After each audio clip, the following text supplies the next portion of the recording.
ओम गणपति नमः। नमस्कार दोस्तों, आप सभी का स्वागत है हमारे यूट्यूब चैनल पावरफुल हिंदू धर्म में। आप सभी को गणेश चतुर्थी का हार्दिक शुभकामनाएं। आज हम आप सभी को भादो मास में श्री गणेश पुराण में कथाध्याय 19 का श्रवण कराएंगे। आइए श्रवण कीजिए कथाध्याय 19 का, जिसमें वर्णन है सनोक का पूर्ण व्रत विषयक प्रश्न।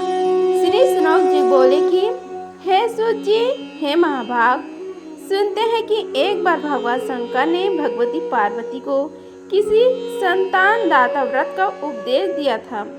वह व्रत अमोघ होने के कारण कभी निष्फल नहीं जाता। उस व्रत का अनुष्ठान करके गिरिजा नंदिनी भी सफल मनोरथ हुई थी। हे प्रभु, आप उस विख्यान के भी पूर्ण जानकार हैं, अतः उसे मेरे प्रति कहने की कृपा कीजिए। सूत जी महाराज उस प्रश्न को सुनकर बड़े प्रसन्न हुए और कुछ देर मौन रहकर उन उमा की स्मरण करने लगे। तभी सनक जी ने देखा कि उनके नेत्रों से प्रेम आंसू निकल रहे हैं। सूत जी ने अपने नेत्र पोंछते हुए कहा कि धन्य हो सनोक, जो बार बार भगवान के अद्भुत चरित्रों के प्रति जिज्ञासा करते हो। तुमने जो प्रश्न किया उससे संबंधित गाथा एक बार भगवान श्री नारायण ने देवर्षि नारद जी को सुनाई थी। जगत जननी माता पार्वती के अंग में उस व्रत के प्रभाव से साक्षात अव्यक्त पर ब्रह्म ही व्यक्त हुए थे। प्राचीन काल की बात है, जब शैलपुत्री के साथ भगवान शंकर का विवाह हुए कुछ ही काल व्यतीत हुआ था।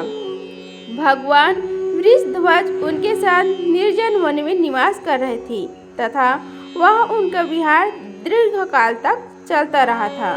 तभी एक दिन सनंदिनी ने उससे निवेदन किया, हे प्रभु, मुझे एक अत्यंत श्रेष्ठ पुत्र की कामना है, क्योंकि पुत्र के बिना घर तो सुना रहता ही है।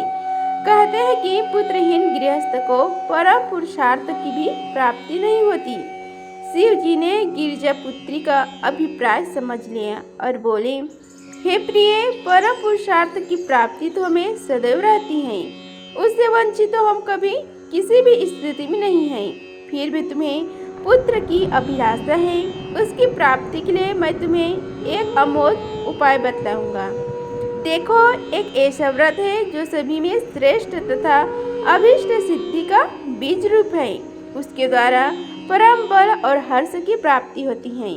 यदि तुम उस व्रत को करो तो अवश्य ही अभीष्ट पूर्ति होगी।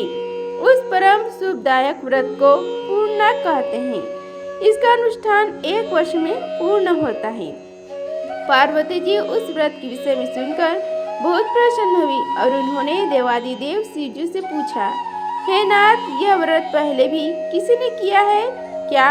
यदि किया हो तो उसका व्याख्यान मुझे सुनाने की कृपा कीजिए, जिससे मुझे व्रत की विधि का भी ज्ञान हो जाए और अनुमान लगा सकूं कि मैं उसे कर सकूंगी या नहीं। शिव जी बोले, हे देवी, यह व्रत कुछ कठिन नहीं है। पूर्व काल में इसे मनु पत्नी शत्रुपा ने किया था। वह अधिक आयु की होने पर भी संतान न होने के कारण बहुत दुखी थी। जब उसे कोई भी उपाय नहीं दिखाई दिया तो वह पति का अनुमति लेकर लोक पितामह के पास ब्रह्मलोक में जा पहुंची और वह वहां उनके चरणों में प्रणाम करके बोली, हे प्रभु, आप समस्त संसार के कर्ता तथा विजय के कारणों की भी कारण है। आपकी इच्छा के बिना स्वर्गोत उत्पत्ति नहीं हो सकती।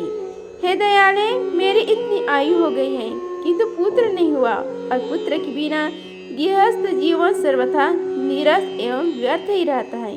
विद्वानों का कहना है कि पुत्रहीन दंपति का जन्म एवं वैभव किसी भी काम का नहीं होता। यद्यपि जब तब दान धर्म का पूर्ण जन्मांतर में श्रेष्ठ फल देने वाला कहा है, फिर भी इस लोक में और परलोक में दोनों में सुख, प्रसन्नता और मोक्ष की प्राप्ति का साधन पुत्र ही है। हे लोक पितामह, पुत्र के द्वारा पुम नामक नक्र से रक्षा होती है, इसलिए वह परलोक में भी आनंद का होने वाला कहा है। हे देव, कृपा मुझे यह बताने का कष्ट करे कि मुझे जैसे पुत्रहीन स्त्रियों को पुत्र की प्राप्ति किस उपाय से हो। हे दया बंधु, मैं पुत्र के अभाव में अत्यंत दुखी हूँ, अतः कोई अमोघ उपाय बताकर मेरी अभीष्ट सिद्धि कीजिए। ब्रह्म जी मौन रहते हुए उसकी बात सुन रहे थे। उसने समझा कि पितामह कुछ उत्तर नहीं दे रहे, तो निराश सी होती हुई बोली, हे प्रभु, कोई उपाय नहीं हुआ तो मैं पतिदेव के साथ वन में जाना ही उचित समझूंगी। उस स्थिति में हमारे लिए पृथ्वी के राज्य, वैभव, सुयश आदि की कुछ भी उपयोगिता नहीं रहेगी। इसलिए उन सबको चाहे आप स्वयं संभालें अथवा किसी अन्य को दे दें। यह कहकर शत्रुपा अत्यंत दुख व्यक्त के कारण चतुरन के समक्ष फूट फूट कर रोने लगी। यह देखकर दयामय पितामह ने शत्रुपा को आश्वासन देते हुए कहा, हे देवी, रो मत, शांत होकर मेरी बात सुनो। मैं तुम्हें एक ऐसा उपाय बताता हूँ जो सभी कामनाओं की सिद्धि करने वाला है। उसके द्वारा धन, संतान, सत्कीर्ति, स्त्री को पति और पुरुष को पत्नी की प्राप्ति होती है। उसका अनुष्ठान करने पर निश्चय ही भगवान श्री हरि के समान प्रक्रमी, ऐश्वर्य संपन्न एवं महाशाली पुत्र की प्राप्ति होती है। शत्रुपा ने पूछा, हे पितामह, इस व्रत का नाम क्या है तथा कब से आरंभ करना चाहिए? इसका अनुष्ठान में किस देवता की उपासना की जाती है? सो सब मुझसे कहने की कृपा करें। चंद्रमुख ने बताया, इस व्रत को पूर्णाक कहते हैं। इसका अनुष्ठान माघ मास के शुक्ल पक्ष की त्रयोदशी से आरंभ करना चाहिए। इसमें समस्त भोग और मोक्ष देने वाले पर ब्रह्म श्री कृष्ण की आराधना की जाती है। व्रत आरंभ के प्रथम दिन उपवास करना चाहिए तथा दूसरे दिन प्रातःकाल ब्रह्म मुहूर्त में उठकर शौच आदि से निवृत्त होकर शुद्ध स्वच्छ जल में स्नान करें। तदंतर आचमन आदि करके भगवान श्री कृष्ण को अर्घ्य प्रदान करें। उसके पश्चात नित्य कर्म करें और फिर पुरोहित का वरण करके स्वास्तिक वचन, कलश स्थापना एवं व्रत का संकल्प करें। फिर प्रथम पूजा का अधिकारी गणेश्वर का पूजन कर गोलोक धाम निवासी भगवान श्री कृष्ण का षोडश उपचार पूजन कर इस महान व्रत का अनुष्ठान आरंभ करें। तदुपरांत सौंदर्य, नेत्र, ज्योति, पति, सौभाग्य आदि की अक्षुण्णता के लिए विभिन्न वस्तुओं के समर्पण का निर्देश करते हुए पुत्र प्राप्ति के लिए समर्पण का इस प्रकार उपदेश किया। हे देवी, पुत्र की कामना से किए जाने वाले अनुष्ठान में कुसुमान, नारियल, जंबीर और श्रीफल का समर्पण किया जाता है। अनुष्ठान काल में प्रभु की प्रसन्नता के लिए अनेक प्रकार के संगीत, वाद्य आदि के साथ भगवान श्री हरि का गुण कीर्तन करना चाहिए। उसकी विशेष कृपा प्राप्ति करने के लिए सुगंधित पुष्पों की 1,00,000 मालाएं अर्पण करें। उसके पुष्प सुंदर, स्वच्छ एवं बिना टूटे हुए हो। प्रभु को भोग रूप में अनेक प्रकार की मधुर एवं सुवाद व्यंजन समर्पित करने चाहिए। भगवान की परम प्रसन्नता प्राप्त करने के लिए तुलसी दल युक्त सुगंध से समन्वित पुष्प भेंट करें। यदि जन्म जन्मांतर में धन धान्य की समृद्धि की कामना हो तो नित्य प्रति 1 सहस्त्र ब्राह्मणों को तृप्त कर भोजन करावे और दक्षिणा दी। नित्य प्रति पूजा काल में प्रभु विग्रह के चरण कमलों में सुगंधित पुष्पों की 100 अंजलियां समर्पण करके प्रणाम करना चाहिए। व्रत आरंभ से 6 मास तक अंगहीन धान, मूंग, मटर, जौ, तिल, साठी चावल, तिन्नी, दूध, घृत, शर्करा, घी में पकाया हुआ अन्ना, लौंग, पीपल, जीरा, सदैव, समुद्र लवण, मूली, बथुआ, इमली, आम, संतरा, कटहल, केला, हरड़, अमला इत्यादि हविष्यवान का सेवन करें। फिर 5 मास तक मधुर फलों का आहार और 1 पक्ष तक हविष्य का आहार करें। शेष 15 दिन तक निराहार रहे, केवल जल का ही सेवन करें। रात्रि में ही उसके आसन पर जागरण करें तो अधिक फल होगा। व्रती को संयम से रहते हुए केवल श्री हरि में ही ध्यान लगाना चाहिए। व्रत पूर्ण होने पर उसको उद्यापन करें। उसमें 308 डालियों में उत्तम उपहार रखकर उन सबको सुंदर वस्त्रों से ढककर दान करें। भोजन के पदार्थ और योग्य पद भी दे तथा 1308 ब्राह्मण को भोजन करावे और धृत की इतनी आहुति से हवन करें। कार्य की प्रसन्नता होने पर दक्षिणा में 1308 सोने की मुद्राएं तथा अन्य प्रकार की भी दक्षिणा देना चाहिए। लोक पितामह के पूर्णक व्रत एवं उसकी विधि सुनकर शत्रुपा बहुत प्रसन्न हुई और उन्हें प्रणाम करके अपने स्थान पर लौट आई। उसने उस परम शुभदायक पूर्णक व्रत का विधि पूर्वक अनुष्ठान किया। उस व्रत के प्रभाव से प्रिय व्रत और उत्ताननाथ पाद नामक 2 सुंदर, यशस्वी और अत्यंत पराक्रमी पुत्रों की प्राप्ति हुई। उससे राजा मनु को बड़ी प्रसन्नता हुई। उसके दोनों बालक आनंद से परिपूर्ण हो गई। शिव जी बोले, हे शिवे, हे महाभागा, देवहूति ने भी इस अत्यंत पूर्ण फलदायक पूर्ण व्रत का अनुष्ठान किया था।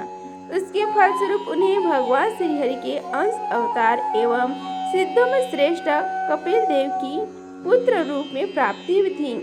उन्हीं कपिल भगवान ने शाक्य शास्त्र की रचना कर अज्ञान अंधकार में पड़े हुए प्राणियों को ज्ञान का प्रकाश कराया था। हे पार्वती, इसी महापूर्णक व्रत को परम सती अरुंधति ने भी अत्यंत उत्साह पूर्वक एवं विधि सहित करते हुए भक्ति मुक्तिदायक भगवान श्री हरि की उपासना की थी, जिसके प्रभाव से उन्हें पुत्र रूप में शक्ति की प्राप्ति हुई थी। देव माता अदिति ने भी परम भक्ति पूर्वक इसी पूर्णक नामक महानुष्ठान का आश्रय लिया था। उनकी आराधना से प्रसन्न हुए भगवान श्री हरि ने उनके अंग में साक्षात पुत्र रूप से भगवान वामन देव का अवतार धारण किया था, जिन्होंने अपने 3 पदों में तीनों लोगों को नाम लिया था। इंद्राणी सची ने भी इस पूर्णक व्रत का अनुष्ठान करके जयंत नामक पुत्र प्राप्त किया था। मनुपुत्र राजा उत्तानपाद की पत्नी ने भी पूर्णक व्रत द्वारा श्री कृष्ण की आराधना करके परम भागवत भक्त ध्रुव को उत्पन्न किया था। हे पार्वती, धनेश्वर कुबेर की पत्नी ने नलकुवर को जन्म दिया था। उसमें भी इसी व्रत का प्रभाव था। सूर्य पत्नी ने भी मनु को तथा महर्षि अत्रि की पत्नी ने चंद्रमा को पुत्र रूप में उत्पन्न किया था। हे सुबह, महर्षि अंगिरा को परम विद्वान एवं महिमय देव गुरु बृहस्पति की पुत्र रूप में प्राप्ति भी इसी व्रत के प्रभाव से हुई थी।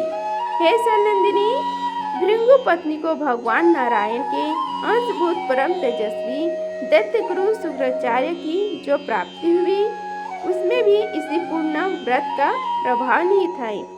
राजा राजेंद्र की महारानियों और देव पत्नियों को यह व्रत अत्यंत आनंद देने वाला एवं सुख साध्य है। अन्य साध्वी स्त्री के लिए भी इस व्रत को प्राणों से अधिक प्रिय और सौभाग्यवर्धक एवं समस्त कामनाओं को पूर्ण करने वाला है। हे शिवे, इस व्रत का अनंत फल है। अब तक जो बताया जा चुका है उसे असंख्य गुना सुख प्रदान करने वाला है। इसके द्वारा समस्त अभिष्टों की सिद्धि होती है। इसका अनुष्ठान करने वाले के सभी विघ्नों को इसके प्रभाव से निवारण हो जाता है। त्रिभुवन विख्यात पुत्र एवं सतत सौभाग्य की प्राप्ति होती है और सुंदर स्त्री पुरुष इसके द्वारा सौंदर्य प्राप्त कर सकते हैं। धनहीनों को धन, भूमिहीनों को भूमि तथा पशु वाहन आदि वंचित को इच्छित पशु एवं वाहन आदि प्राप्ति होती है। वस्तुतः यह महान व्रत अनुष्ठान प्रत्येक जन्म में अभीष्ट सिद्धियों को उपलब्ध कराने वाला एवं सभी व्रतों को बीज रूप है। भगवान शशिशेखर द्वारा पूर्णक व्रत की विधि और महात्मा सुनकर देवी पार्वती के मन में उसके अनुष्ठान करने की इच्छा हुई और उन्होंने देवाधिदेव से निवेदन किया, हे प्रभु, मैं इस व्रत को करना चाहती हूँ, किंतु इसकी व्यवस्था किस प्रकार हो। शिव जी ने कहा, हे शिवे, इस व्रत के साधन भूत, पुष्प और फल लाने के लिए मैं 100 ब्राह्मण को तथा अन्य सामग्री लाने के लिए 100 भृत्यों और आवश्यक संख्या में अन्य 10 दासियों को नियुक्त किया देता हूँ। पुरोहित पद पर नियुक्त हेतु सभी व्रत विधियों के जानने वाले वेद वेदांगों के परम विद्वान, सर्वज्ञ, परम ज्ञानी एवं हरिभक्त सनत कुमार को बुला दूंगा। इस प्रकार तुम इस परम श्रेष्ठ व्रत का श्रद्धा भक्ति एवं विधि सहित पालन करो। इसका अनुष्ठान करने से तुम्हें परम दुर्लभ पुत्र रत्न की प्राप्ति अवश्य होगी। इस प्रकार भादो मास में श्री गणेश पुराण में कथा अध्याय 19 का समाप्त हुआ। बोलो श्री गणेश भगवान की जय। अगर आप सभी की यह वीडियो अच्छी लगी होगी तो वीडियो को लाइक कीजिए, चैनल को सब्सक्राइब कीजिए और कमेंट बॉक्स में जय श्री गणेश लिखिए। धन्यवाद। मिलते हैं अगले वीडियो में, तब तक के लिए हर हर महादेव।